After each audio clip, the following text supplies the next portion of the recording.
Assalamualaikum warahmatullahi wabarakatuh.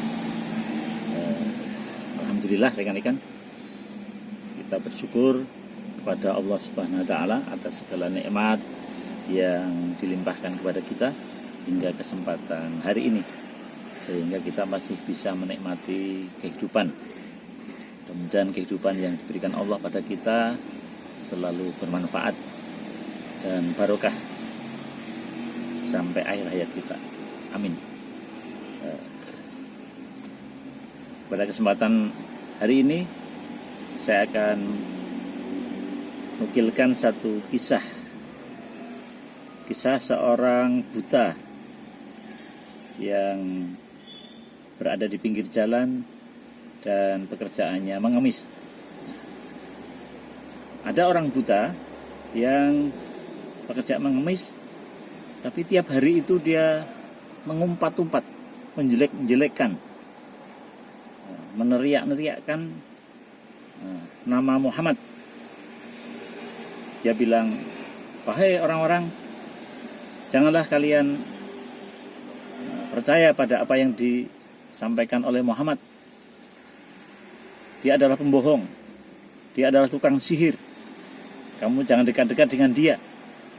Kalau kamu dekat-dekat dengan dia, maka kamu akan terpengaruh dengan apa yang dikatakannya."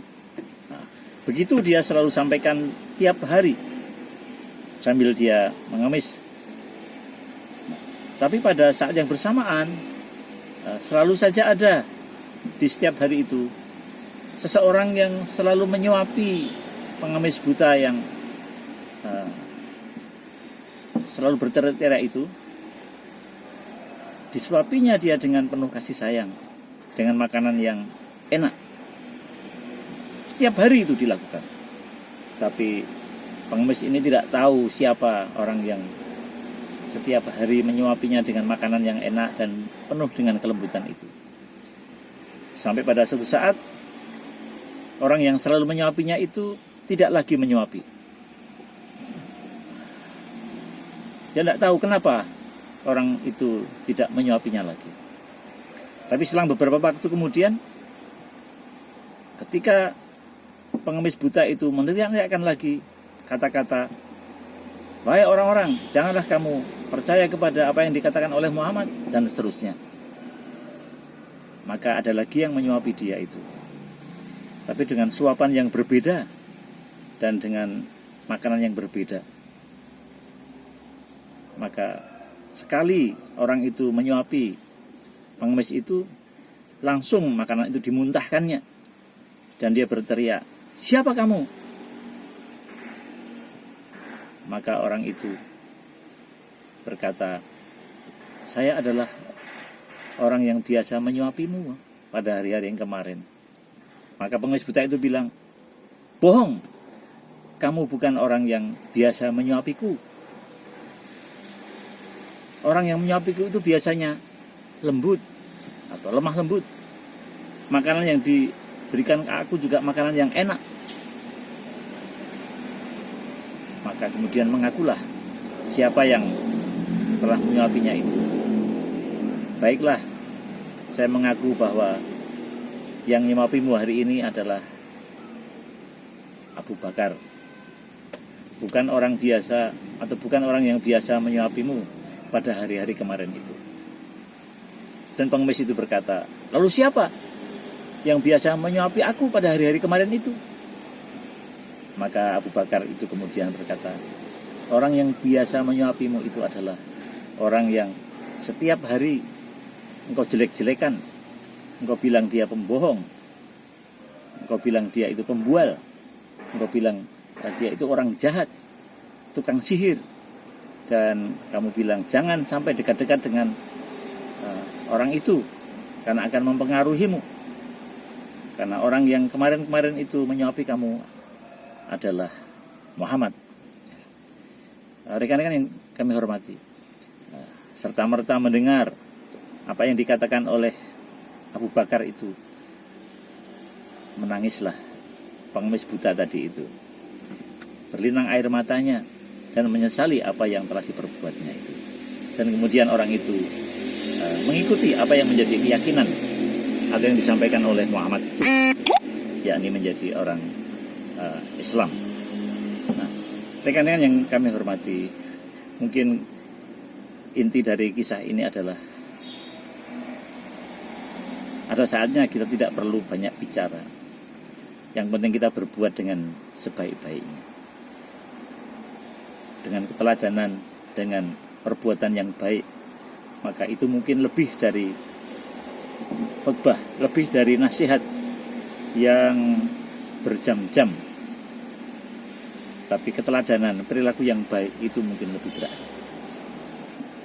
Intinya adalah mari kita banyak-banyak berbuat baik kepada orang lain. Ada firman Allah dalam Al-Quran misalnya, wa ahsin kama ahsanallahu ilaika, dan berbuat baiklah kamu kepada orang lain sebagaimana Allah telah berbuat baik kepada kamu. Surat Al-Qasas ayat yang ke-77. Ayat ini memerintahkan pada kita, mari kita banyak berbuat kebaikan, berbuat baik sebanyak-banyaknya. Nah, karena Allah telah berbuat baik kepada kita jauh lebih banyak daripada apa yang sudah kita kerjakan, yang disebut sebagai perbuatan baik itu. Nah, yang kedua adalah kalau kita berbuat baik, janganlah kita berharap kepada orang yang kita tuju dalam perbuatan baik itu. Mungkin dia menilai dengan positif, membalasnya dengan perbuatan baik, atau sebaliknya membalasnya dengan perbuatan buruk. Maka disinilah letak keikhlasan harus kita landasi dalam kehidupan ini. Dengan ikhlas, maka perbuatan baik yang kita kerjakan itu hanyalah mencari pujian dari Allah Subhanahu wa Ta'ala, Tuhan kita. Sehingga disinilah perlu yang namanya kesabaran, perlu namanya sabar. Apa itu sabar?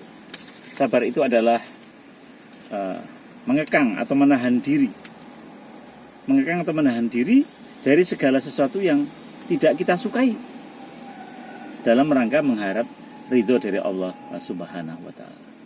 Jadi ketika kita mendapatkan respon yang buruk, yang negatif dari orang lain atas perbuatan baik kita, maka hendaklah kita langsung punya tameng yang namanya kesabaran. Sehingga dengan sabar itu kita akan bisa menjaga keikhlasan kita, ya, keikhlasan kita. Maka Allah juga memberi kabar gembira kepada kita, wabasyiri sabirin, berbahagialah orang-orang yang sabar. Atau innallaha ma'asabirin, sungguhnya Allah beserta orang-orang yang sabar.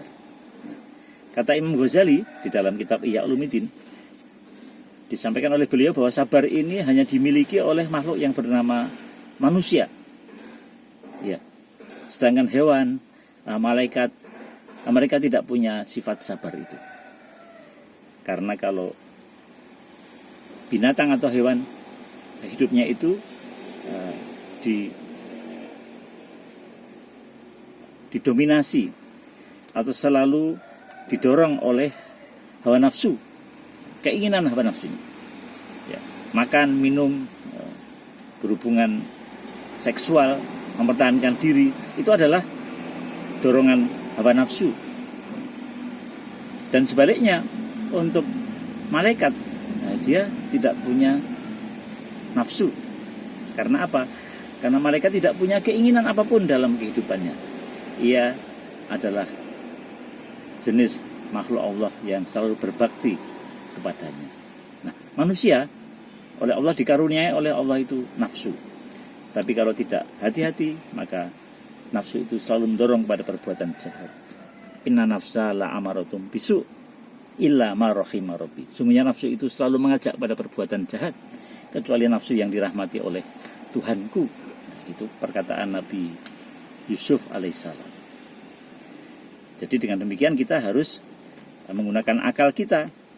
Akal, kata Ustaz Abdul Somad, akal itu ibarat rem, ya. Sehingga kita punya rem untuk tidak dipertuhan oleh hawa nafsu itu. Sehingga kita tahu mana-mana yang harus kita singkiri, mana-mana yang harus kita jauhi, meskipun kita mempunyai nafsu, ya. Sehingga hidup kita bisa menjadi selamat. Demikian, mudah-mudahan yang singkat ini ada manfaatnya. Assalamualaikum warahmatullahi wabarakatuh.